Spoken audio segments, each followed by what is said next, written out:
سائلة من مستغانم تقول: أنا متزوجة من رجل من وهران، وقد أنعم الله تعالى علينا ب5 من البنات. الله يبارك. على بالكم يقول عليه الصلاة والسلام: من يمن المرأة، يعني من البركة على المرأة تبكيرها بالأنثى. المرأة اللي تولد طفلة هي الأولى علامة على البركة والخير، ماشي كيما نحن دوكا تجيب له طفرة يولي وجهه صفر، تجيب له زوج يولي وجهه خضر، تجيب له 3 يولي وجهه زرق. وين رايح بها؟ جاهلية، جاهلية في الإسلام. هاي اسمعوا: وقد أنعم الله تعالى علينا ب5 من البنات، وزوجي يعمل في التجارة، ولذلك فهو يسافر كثيرا خاصة إلى دول الجوار. وقد بلغني أنه تزوج من امرأة تونسية لما سافر إلى تونس، وأن له معها ولدين.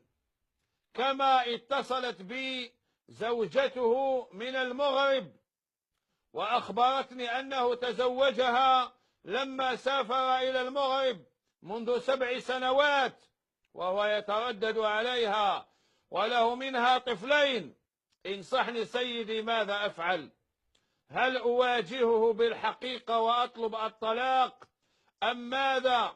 لعلمكم سيدي، زوجي يثق فيكم كثيرا ويسمع لكلامكم.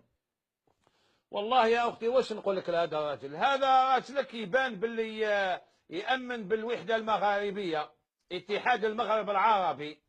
هاو كبر حياته كاع ما يهضروا له المغرب العربي، اتحاد المغرب العربي، اتحاد المغرب العربي، اتحاد المغرب العربي. ما لا راجلك راح يطبق في الواقع، ما يحبش الشعارات هذا الراجل، الشعارات غير هدرة. المغرب العربي الشقيق، المغرب العربي، المغرب العربي، اتحاد المغرب العربي. ما لا راح يطبق في الواقع.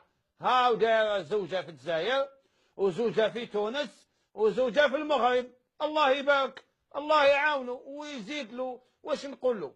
وشنو ماهوش داير اتحاد المغرب العربي كاملا، يزيد وحده من ليبيا. ننصحوا يزيد وحده من ليبيا، وهكذا راهو دار اتحاد المغرب العربي كله ان شاء الله، ويكون حقق احلام الرجال الكبار والابطال والزعماء والعلماء اللي من بكري هما يدعيوا الى اتحاد المغرب العربي. هاو دوكا ولادك عندهم خاوتهم في المغرب، عندهم خاوتهم في تونس، وان شاء الله يولي يزيد عندهم خاوتهم في ليبيا. هاو ما شاء الله، هاو يولوا كاع خاوه.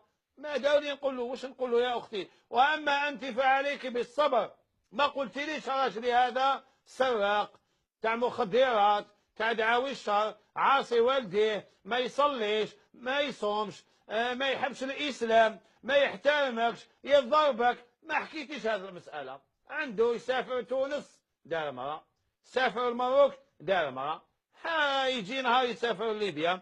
أنا قلت لك أنا أغلب ظني باللي هذا يأمن باتحاد المغرب العربي الكبير.